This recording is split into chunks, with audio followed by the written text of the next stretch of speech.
લક્ષ્ય ન્યૂઝ, એક નજર, એક લક્ષ્ય. કલોલ નગરપાલિકાના ટાઉન હોલ ખાતે અનુસૂચિત જાતિના જરૂરિયાતમંદ વિદ્યાર્થીઓ માટે વિના મૂલ્યે ચોપડાનું વિતરણ કાર્યક્રમ યોજાયો. શૈક્ષણિક સશક્તિકરણને વધારતા આ કાર્યક્રમમાં મોટી સંખ્યામાં વિદ્યાર્થીઓ અને વાલીઓ હાજર રહ્યા હતા. વિદ્યાર્થીઓના અભ્યાસને પ્રોત્સાહન મળે અને આર્થિક રીતે નબળા વર્ગના બાળકોને શૈક્ષણિક સામગ્રી સરળતાથી ઉપલબ્ધ થાય તે હેતુસર અનુસૂચિત જાતિ મોરચા દ્વારા આ ચોપડા વિતરણ કાર્યક્રમનું આયોજન કરવામાં આવ્યું હતું. કાર્યક્રમમાં પ્રાથમિકથી લઈને ઉચ્ચતર માધ્યમિક સ્તરના વિદ્યાર્થીઓને ચોપડા તેમજ શૈક્ષણિક માર્ગદર્શન આપવામાં આવ્યું.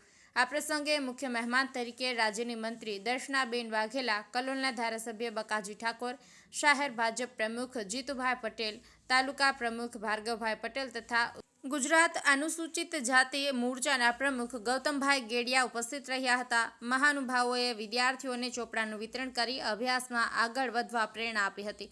તેમણે જણાવ્યું કે સરકાર તથા સામાજિક સંસ્થાઓ દ્વારા મળતા આવા સહયોગથી વિદ્યાર્થીઓમાં શિક્ષણ પ્રત્યે વધુ ઉત્સાહ જન્મે છે અને ભવિષ્યના નિર્માણ માટે મજબૂત પાયો તૈયાર થાય છે.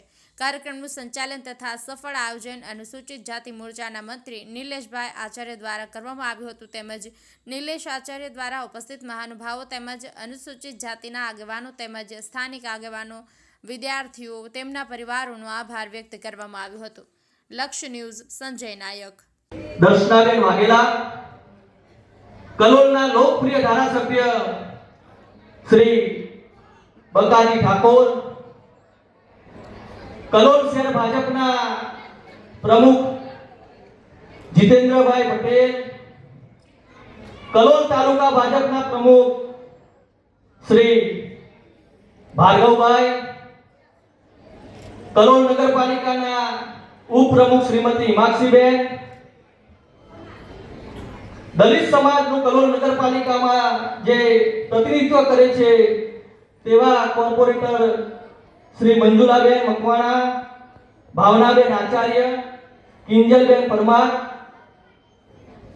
આપણી વચ્ચે આ કાર્યક્રમમાં જેમનું યોગદાન છે તેવા શ્રી લાલજી ગ્રુપના લાલભાઈ પટેલ, લતાબેન પરમાર, દીપકભાઈ ચૌહાણ, કલોલ શહેર ભાજપના મહામંત્રી શ્રી પ્રકાશભાઈ, બીજા જેવા મહામંત્રી શ્રી યોગેશભાઈ, સૌ કાર્યકર્તા મિત્રો, ભાઈઓ બહેનો અને જેમના માટે આ કાર્યક્રમનું આયોજન કર્યું છે તેવા વહાલા ભાઈઓ અને બહેનો, આ વિદ્યાર્થીઓ, મને જણાવતા ખૂબ આનંદ થાય છે કે અનુસૂચિત જાતિના આ કાર્યક્રમની અંદર સાહેબ અમે અનુસૂચિત જાતિની 10 પેટા જ્ઞાતિઓનો વિદ્યાર્થીઓનો સમાવેશ કર્યો છે. અમે એવી જ્ઞાતિના વિદ્યાર્થીઓને અહીંયા ઇન્વાઇટ કર્યા છે ને અમે ચોપડા આપવાના છે કે એ સમાજની ટૂંકમાં છેવાડાનો એ માણસ કહેવાય. તો એવી 10 જ્ઞાતિના અમારા દલિત સમાજના વિદ્યાર્થીઓને ચોપડાનું વિતરણ કરવાનું છે.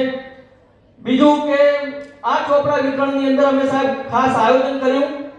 આ ચોપડા અમે એવા વિદ્યાર્થીઓને આપવાના છીએ કે જેમના પિતા અને માતાનું અવસાન થયું હોય.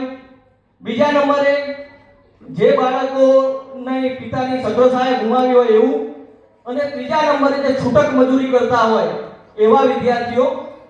સરકારી નોકરી કરતા એક પણ વાલીના બાળકને અમે આ કાર્યક્રમમાં સમાવેશ કર્યો નથી.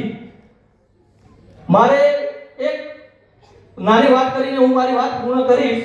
જ્યારે અમે આ ચોપડા વિતરણનો કાર્યક્રમનું આયોજન કરતા હતા, એના ફોર્મ છપાવ્યા અને ફોર્મ વેચવાનું કામ ચાલુ હતું ત્યારે મારા મિત્ર શૈલેષભાઈ સોલંકી ત્રિપદા ટ્યુશન ક્લાસીસ ચલાવે છે, એમનો મારી પર ફોન આવ્યો કે નિલેશભાઈ, આપણે જે વિદ્યાર્થીઓના ચોપડા આપવાના છે એના ફોર્મ વિતરણ ચાલે છે, તો તમારી જોડે એક ફોર્મ પડ્યું છે.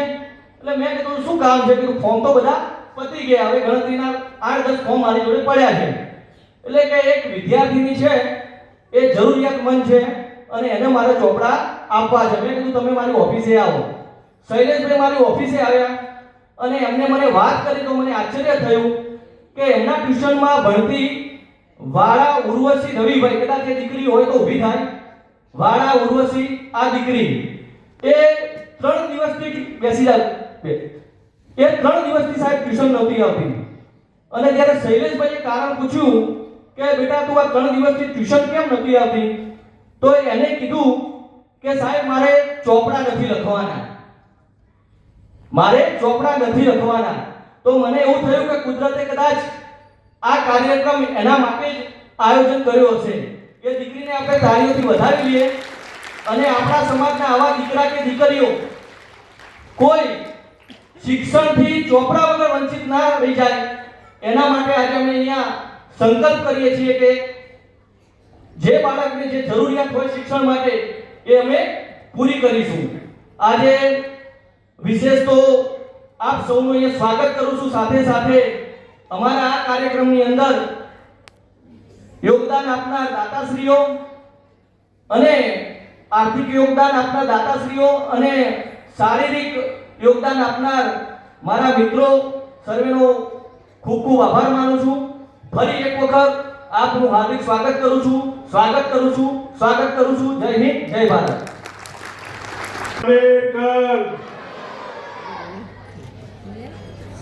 આજના કાર્યક્રમની અંદર ઉપસ્થિત આપણા ગુજરાત રાજ્યના શહેરી વિકાસ ના રાજ્ય કક્ષાના મંત્રી શ્રીમતી દર્શનાબેન વાઘેલા, જેમને આ સુંદર આયોજન કર્યું છે એવા ગુજરાત પ્રદેશ અનુસૂચિત જાતિના મંત્રી શ્રી નિલેશભાઈ આચાર્ય, કલોલ શહેર પ્રમુખ જીતુભાઈ પટેલ, કલોલ તાલુકા ભાજપ પ્રમુખ ભાર્ગવભાઈ, મહામંત્રી યોગેશભાઈ, પ્રકાશભાઈ, કાઉન્સિલર મંજુલાબેન, આપણા નગરપાલિકાના ઉપપ્રમુખ હેમાંક્ષીબેન અને મંચ ઉપર બિરાજમાન મહાનુભાવ અને સામે બેઠેલા મારા વાલા વિદ્યાર્થીઓ.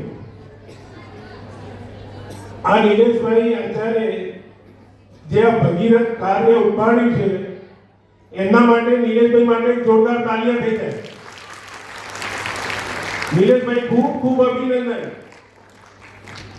કે આ સારો ને શુભ વિચાર તમારા મનની અંદર આવ્યો કે જરૂરિયાતમંદ વિદ્યાર્થીઓને આપણે કઈ રીતે મદદ કરવી. અને આપણા અહીંના દાતાશ્રી અમારા લાલજી ગ્રુપના લાલભાઈ પટેલ એ હંમેશા દરેક જગ્યાએ જ્યાં જરૂર પડે ત્યાં આગળ દાતા તરીકે એક ઉપસ્થિત થઈ એ બી એક ભગીરથ કાર્ય કરે છે. તો લાલભાઈ માટે બી જોરદાર તાળીઓ.